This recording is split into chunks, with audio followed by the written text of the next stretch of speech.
Greeting you two. Adil Dagi was sitting in a car waiting for his girlfriend in Texas, minding his own business. A 65-year-old white man walked up to him and they exchanged words through a closed window. There was no point in this exchange where the white man standing outside the vehicle was in any danger of any kind.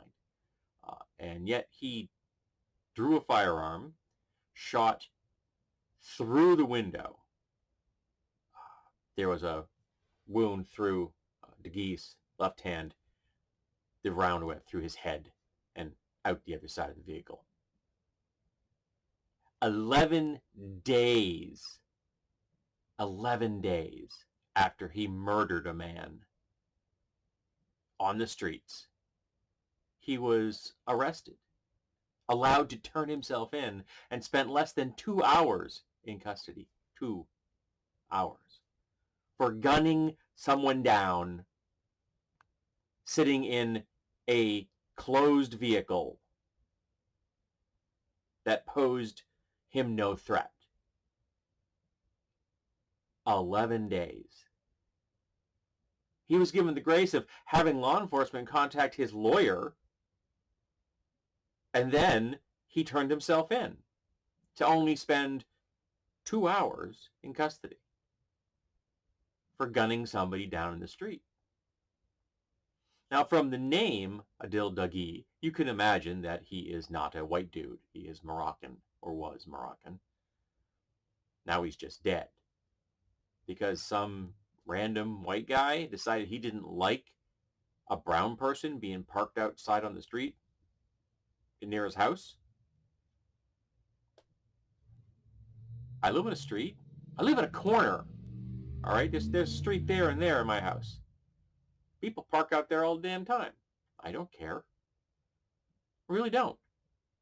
As long as they're not interfering with my ability to, shovel snow or get out of my driveway, which actually has happened before, which was very annoying. I don't care if they're on the street. I really don't. I have a neighbor that parks in front of my tree or under my tree regularly.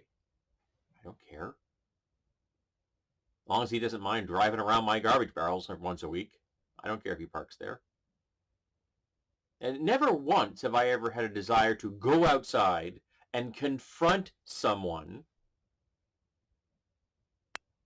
who's parked in a car outside my house, while carrying a weapon with the intent of, killing them. And my neighbor that used to live in the house next door was a drug dealer. I mean, it was weed, but he was a dealer. I didn't care. Cars coming and going all the damn time.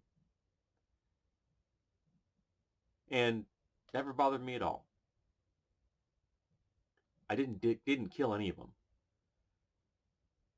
But then again, I'm not friggin' racist. Because there's no other way to put a spin on this. Really. You may say I be jumping the gun here. But a white guy is given an 11-day grace period and then only spends 2 hours in custody for murdering a brown guy. And you're telling me the system isn't racist. You're telling me the shooter isn't racist. You're telling me the whole goddamn system isn't broken. Right? Is that what you think? Well, if you really believe that, if you really believe the system is operating as intended, fuck you. Because you're a racist. Because at the moment, the system is operating as intended because the system is fucking broken.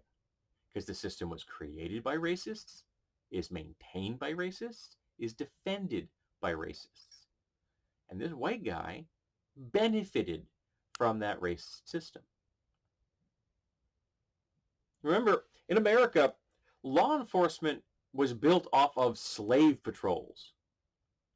So there's a long history in America of official law enforcement being a tool of white nationalism, of white supremacy. So the system's got it baked right into its DNA. And this white guy in Texas took full advantage of that. And who knows if he'll ever actually end up in a trial? And who knows if he'll ever actually serve any prison time? And if he's given prison time, will he serve a reasonable sentence? Or will he get a slap on the wrist? And will he be out by retirement age? We don't know yet. But we do know is that a white guy shot a brown guy who offered him no threat, was given an 11-day grace period to turn himself in, and then was back on the street 2 hours later. And some people say the system isn't broken.